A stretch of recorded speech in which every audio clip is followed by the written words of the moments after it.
Assalamualaikum warahmatullahi wabarakatuh.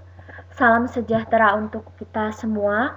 Om Swastiastu, Namo Buddhaya, salam kebajikan. Semangat pagi anak-anak. Walaupun kita masih melakukan pembelajaran secara daring, kita harus selalu semangat ya.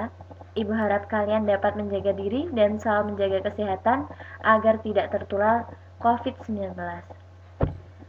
Ada satu quotes untuk kalian, yaitu belajar menulis dan membaca adalah belajar menangkap momen kehidupan dengan penghayatan paling total yang paling mungkin dilakukan oleh manusia, oleh Seno Gemiro. Nah, sebelum kita memulai pembelajaran pada pagi hari ini berkaitan dengan periodisasi perkembangan demokrasi di Indonesia, alangkah lebih baik kita berdoa sesuai dengan agama dan kepercayaan masing-masing. Berdoa dimulai. Berdoa selesai.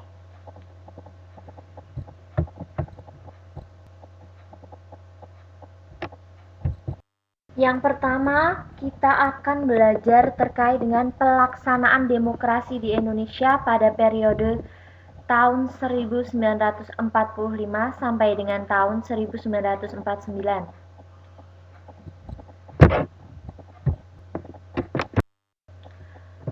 Salah satu catatan yang terpenting adalah penerapan demokrasi pada awal kemerdekaan. Dalam risalah sidang BPUPKI, kita akan melihat begitu besar komitmen dari para pendiri bangsa ini untuk mewujudkan demokrasi politik di Indonesia. Kita dapat melihat dari komitmen dari Muhammad Yamin yang berani memasukkan asas perikerakyatan yang di dalamnya tentu memfasilitasi dari demokrasi politik. Nah, lalu ada juga Soekarno yang memasukkan asas musyawarah mufakat atau demokrasi itu sendiri, yang selanjutnya usulannya itu akan dijadikan sebagai dasar Indonesia Merdeka yang diberi nama Pancasila. Keyakinan para tokoh pendiri bangsa ini sangat besar, dan mereka percaya bahwa demokrasi itu bukan merupakan sesuatu yang hanya sebatas pada komitmen, tetapi juga merupakan sesuatu yang perlu untuk diwujudkan. Perlu diketahui juga pada masa pemerintahan Revolusi Kemerdekaan 1945 sampai dengan 1949 itu, pelaksanaan demokrasi itu baru sebatas pada berlaksananya fungsi pers atau berfungsinya pers itu untuk apa? Untuk mendukung revolusi kemerdekaan.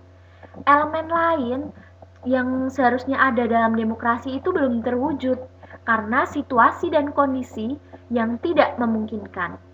Hal ini dikarenakan pemerintah dan rakyat itu masih harus memusatkan perhatiannya pada kemerdekaan dan juga pada menjaga kedaulatan negara agar negara itu tetap merdeka dan memiliki kesatuan dan tetap utuh seperti itu.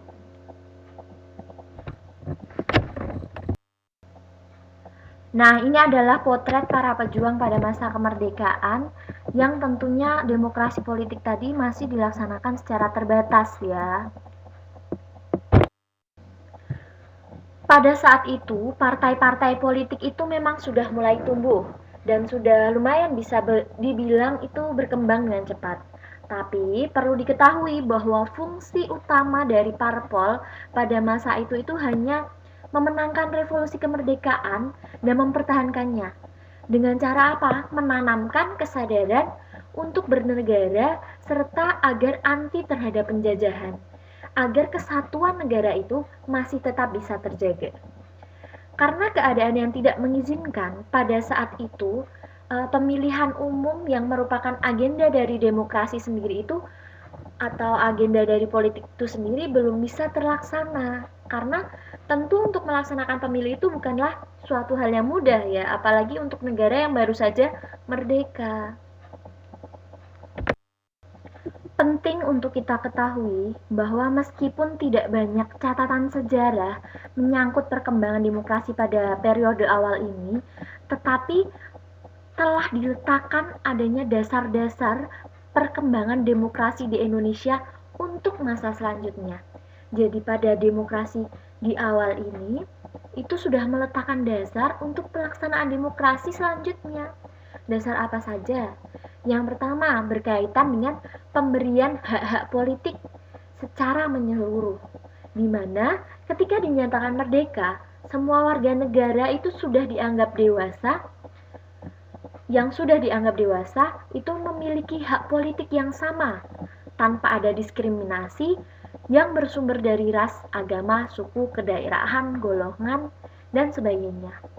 Yang kedua, presiden secara konstitusional itu memiliki kemungkinan untuk menjadi yang seharusnya memiliki kemungkinan untuk menjadi diktator itu dapat dibatasi kekuasaannya ketika sudah dibentuk atau terlaksananya tugas dari Komite Nasional Indonesia Pusat untuk menggantikan fungsi dari parlemen.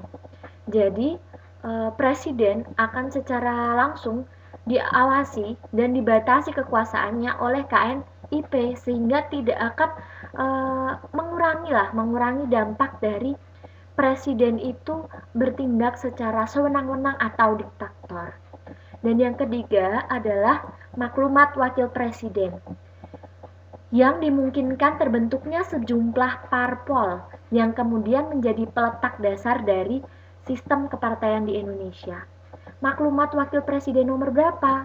Yaitu maklumat wakil presiden 3 November tahun 1945. Pada saat itu, pengumuman pemerintah Republik Indonesia itu membuat anjuran pembentukan partai-partai politik dengan ketentuan bahwa partai-partai tersebut itu harus turut serta memperhebat perjuangan RI. Maklumat dikeluarkan sebagai tanggapan atas usul dari Badan Pekerja KNIP kepada pemerintahan. Pada tanggal 3 November 1945, maklumat itu dikeluarkan oleh Wakil Presiden kita pada saat itu, yaitu Muhammad Hatta di Jakarta.